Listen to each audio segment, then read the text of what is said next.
All right, it's Catch AIDS back. Who's ready for a random ass drug story?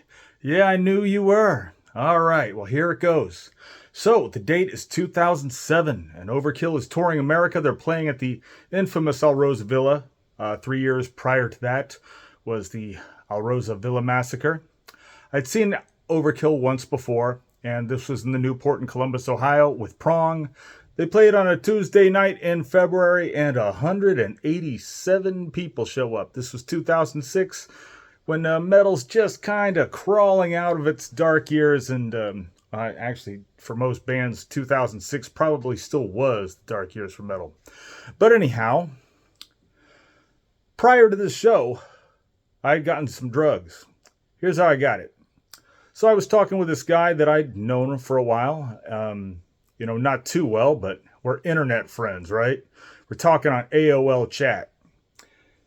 And so we're usually talking about music, talking about some heavy metal, good old stuff. And one night our conversation turned to drugs. And he said, here in England, we got 2CB and we got some DMT. I was like, wow, that sounds pretty cool. And he's like, I can send you some if you like. And I was like, now keep in mind, this is many years, at least a decade before fentanyl came. I'm thinking, who the hell is going to send some random idiot like me drugs for free in the mail from England? So I thought, what the hell? What have I got to lose? Here's my address. And, I'd been drinking during the course of this conversation. So I totally forgot about this. Week and a half later, I approached my mailbox. And I open the mail.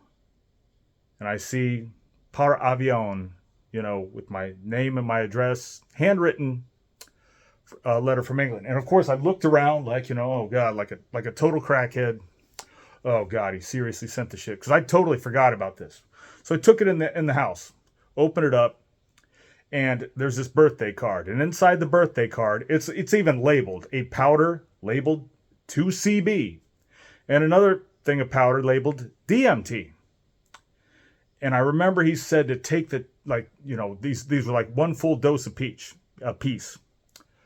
So I thought, okay, if it takes 45 minutes to an hour to kick in, maybe I can do it here at the house and then ride my bicycle over to the Alrosa Villa, and that'll be enough time. And then when the show is starting, that's when the trip is going to start. And he said it'll only last a couple hours.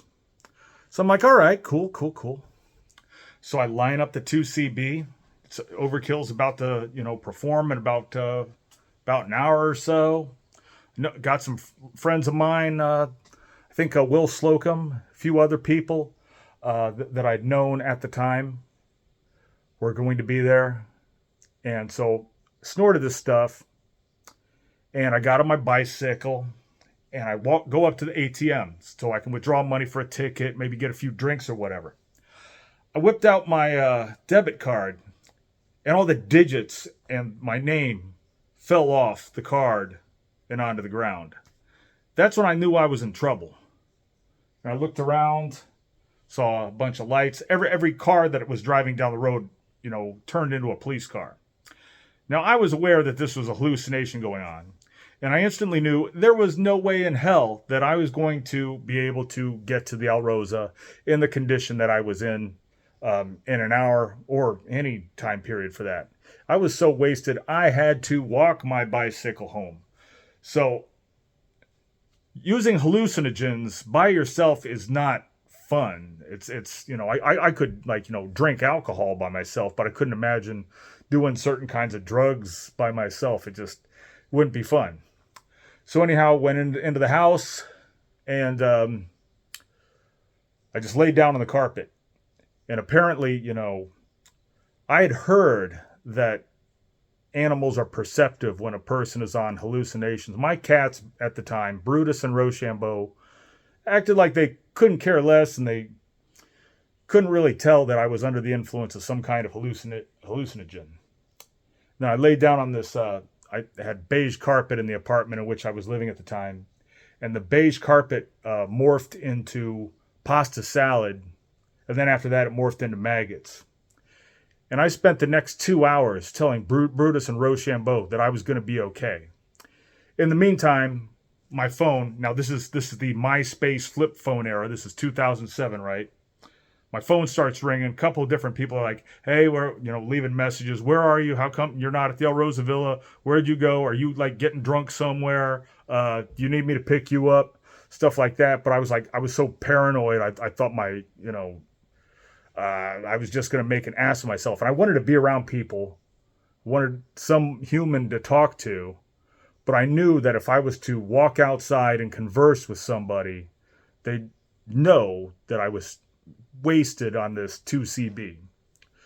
But the thing is, it had a powerful kick, but it started to fade out. And as soon as it faded out, I was starting to get a grip on myself.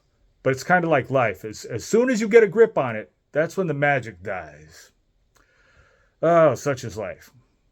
So fast forward a few days later, I decided to try the DMT.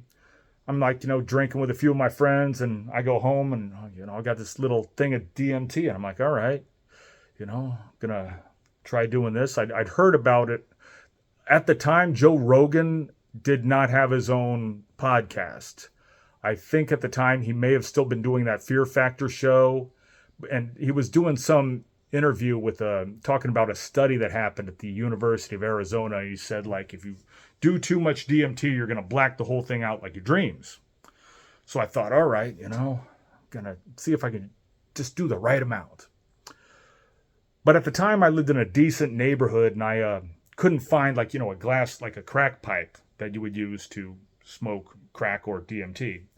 So what I had to do was go to the gas station. I bought one of those little airline bottles of Hypnotic, drank it, and then I needed to punch a hole in it so I could hit the smoke, and then I would hit the lighter on the end of the bottle.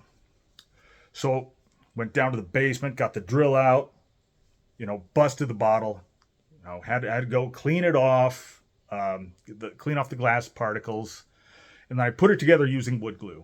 And then I got the chore boy to use as a filter, and I put that down the neck of the bottle. Then I dumped the DMT in the neck of the bottle, put the, part of the Hypnotic bottle with the hole in it, in the mouth, and I felt this wave like I was going to be taken into another dimension. I'm like, oh God, because I heard this was like the #1 hallucinogen. I felt this wave like I was going to be taken into another world. Then 15 minutes later, I'm back in my house. Don't remember anything that just happened. I'm like, oh God, Joe Rogan was right. I just ruined it. God damn it. Just fuck this up.